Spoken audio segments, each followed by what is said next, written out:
Day 1. We landed today. Makara Island is as desolate and hostile as the report suggested.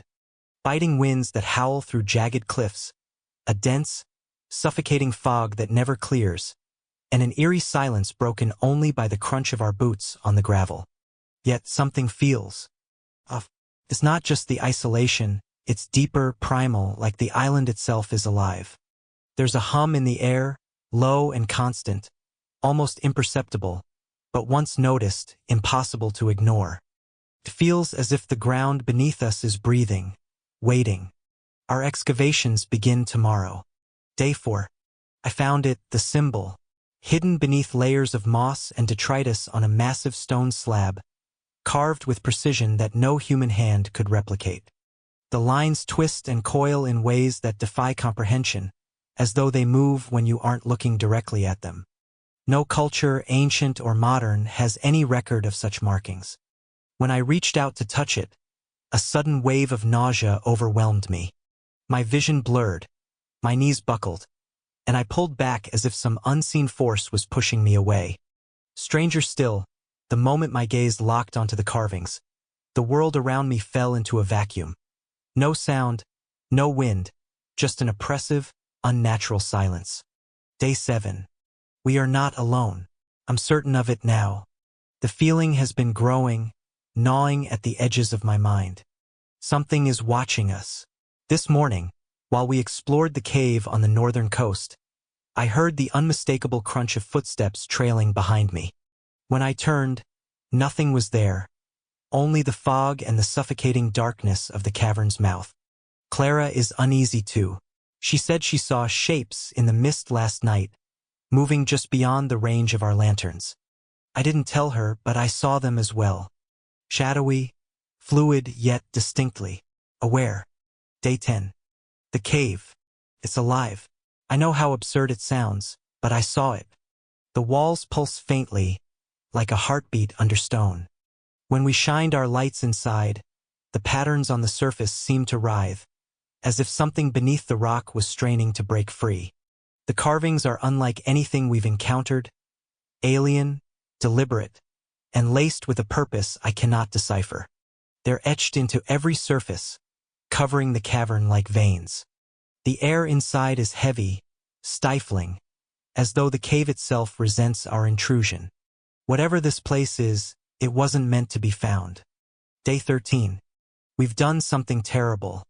The flash came without warning, a blinding light, followed by a sound so deep and resonant it seemed to vibrate through my bones. Then the ground trembled, as though the island itself was roaring in pain. Since that moment, everything has changed. The air is thicker now, oppressive, making every breath a struggle.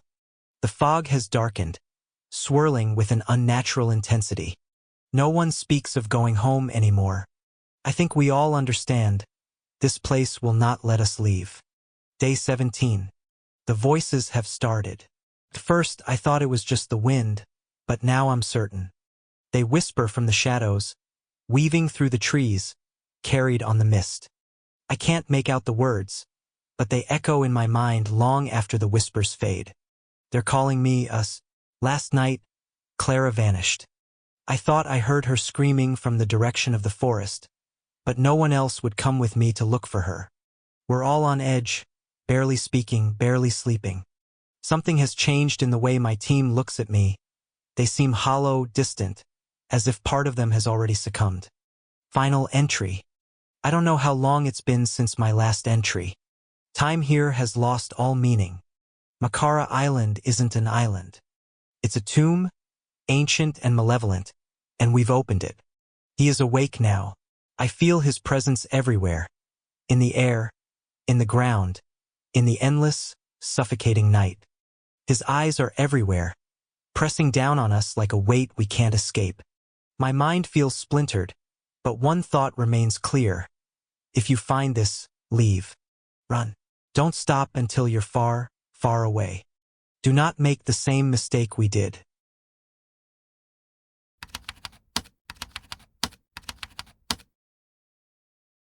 After a thorough analysis of the journal recovered by the rescue team, I have developed a preliminary hypothesis regarding the events that transpired on Makara Island. It is crucial to consider the possibility that the phenomena described may surpass the boundaries of conventional science. Below are my initial findings. Makara Island as a convergence zone. The records suggest that the island exhibits characteristics of both geological and dimensional instability. The symbol referenced by Dr. Harlan, along with reports of vibrations in the air, indicate that the island may function as a convergence point between our reality and another dimension. Such a phenomenon has been documented in prior cases of dimensional resonance anomalies.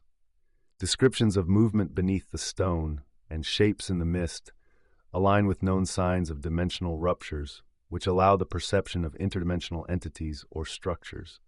The pulsating cave likely served as a focal point for this convergence. The release of an ancient entity. The final events described in the journal, the flash of light, the deep, impossible sound, and the tremor, point to the activation of a mechanism or trigger. My hypothesis is that the team inadvertently awakened an entity or latent system. The journal suggests that this entity, dormant for millennia, could be tied to ancient myths of imprisoned gods or old guardians. The phrase, "The island is not an island, it's a tomb," reinforces the idea that the location was specifically built or chosen to contain something. The rupture in dimensional layers allowed this containment to be breached, releasing what had been kept hidden for so long. Psychic and hallucinatory effects. The symptoms reported by the team, including voices, shapes in the mist, and rising paranoia, are indicative of a psychic or neurochemical influence. It is likely that the entity emitted a frequency that altered the brain patterns of the researchers, driving them toward madness. This frequency may have been the deep, impossible sound described in the journal. The voice or call heard by the team may not have been a mere hallucination, but rather a rudimentary form of communication between the entity and humans, utilizing psychic impulses. Conclusion: a point of no return. The absence of survivors and the description of alive eyes in the air suggests that the entity has fully permeated the island's space. Makara Island has become its domain, and the space is now uninhabitable, potentially lethal for any future human incursions. Given the nature of these findings, I recommend that the island be classified as a maximum restricted zone, isolating it completely. Further investigations should be conducted remotely, using drones or probes capable of measuring dimensional instability without exposing human teams to the risks the original researchers faced. Final note: the entity that has been awakened should not be underestimated. The journals mention that "it wants us" suggests that the entity possesses intent or consciousness. If confirmed, Purple Lagoon must prioritize understanding the origin and scope of this entity before it exceeds the boundaries of the island.